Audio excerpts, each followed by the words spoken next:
Chào các bác. Hôm nay hướng dẫn hàn tích cho người chưa biết hàn. Đó. Còn bác nào biết hàn rồi á thì chỉ thêm, có nghĩa là chia sẻ thêm kinh nghiệm.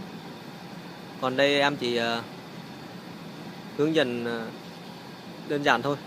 Đây là một chiếc máy hàn tích này, máy hàn điện tử nhá. Đây là công tắc tắt mở nguồn. Đây là đồng hồ mình điều chỉnh cái chỗ này này, điều chỉnh cái dòng ampere này, là giảm, là tăng giảm để mình hàn sắt mỏng sắt dày đấy. Đó, chỉ có thế thôi. Còn đây là cái ra cái kìm hàn đây, ra cái kìm đây, ra kìm hàn tích đây. Đây là âm kẹp vào kẹp mát. Còn đây là cái công tắc nhỏ trên này, bấm cái này, bấm cái này là nó hoạt động. Máy này á hàn bằng khí. Đây này, khí nó đây này, argon này này, khí này này, argon nhá. Còn đây là cái đồng hồ nó. Cái đồng hồ này thì mình có cái nút chỉnh đây, tăng giảm khí đây. Cái khí này á thì là một bình này là gần 300.000 các bạn. Nên là khi mình hàn á thì mình chỉnh gió vừa mình đủ hàn thôi nhá. Hàn mà nếu mà hàn ít quá, ít gió quá thì nó bị xì bọt. Đó, mỗi hàn không kín. Mà còn nhiều khí quá thì lại rất là lãng phí. Đó, nên mình căn chỉnh làm sao sau này các bác quen rồi, từ kinh nghiệm biết. Đó, đây giờ đến giờ đây là cái kìm hàn đây. Đây có cái kim hàn nhá. Kim hàn này thì mình hàn những cái vật liệu nhỏ á, thì mình mài cái nhọn tí để cho nó dễ hàn. Đó là được. Trong này mình tháo ra được, kim này mình tháo ra tháo vào được. Kim này mua nha, không phải là lấy que nào cũng được đâu. Kim nó cũng có nhiều loại đó. Kim nho, hàn nhôm, hàn tích, hàn mic, hàn inox, đồ tùm lum á, nhiều loại lắm. Đó. Cái này là mình giờ đây là một cái hộp sắt này. Hộp sắt này là mà kẽm, nên là mà kẽm mình phải mài cái lớp kẽm ngoài đi mới hàn được, không là nó nổ là bỏng da đấy, nó lăn từng hạt đấy, phải mài lớp kẽm này đi.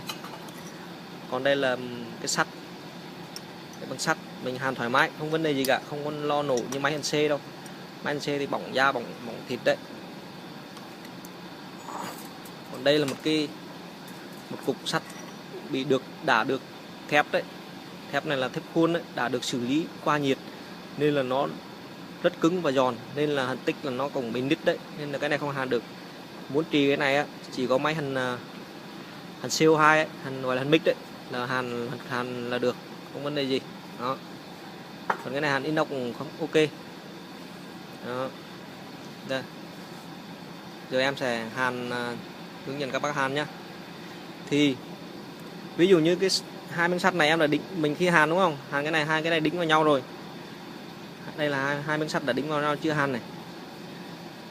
Thì cái này á, như nó sát thế này, mà mình cho nó lòi lên một tí, rồi mình hàn kéo một đường thẳng luôn, không cần phải mồi thêm que, không cần phải que hàn này nữa, không cần phải dùng que hàn. Và nếu á, cái này mà mình hàn xong rồi mài á, thì các bác nên để cho nó hở ra nha, để cho nó ngấu vào trong á.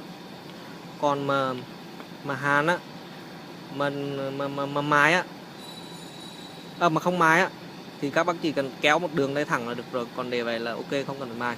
Đó. Còn khi mình hàn cái này, hàn đây, thì mình phải dùng que hàn này, mình phải đắp que này, bỏ que vào này, chày này. Đó. Còn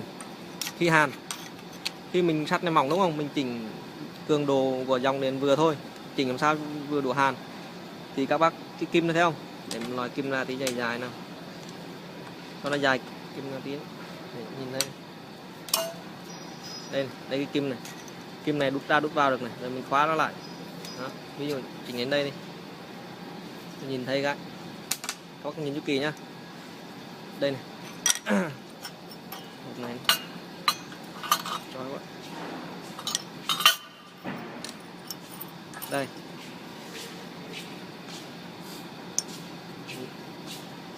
Cái kim với cái kim hàn với cái tiếp xúc với cái tấm sắt á, là tuyệt đối là không được để nó dính vào nhá. Phải để hở một xíu. Đó. Không được để, tuyệt đối không được để nó dính vào. Đó, để nó hở như vậy đó. Ví dụ để hở thế này đúng không? Để hở này là nó ăn điện là vừa đẹp. Còn mà để xa như thế này thì chắc chắn là nó không ăn điện được. Đó.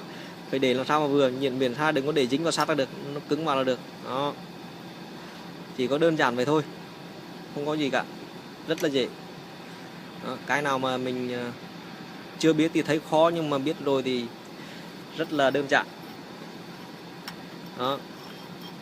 Nên hướng dẫn cơ bản cho các bác thế thôi. Giờ mình hàn thử này nhá.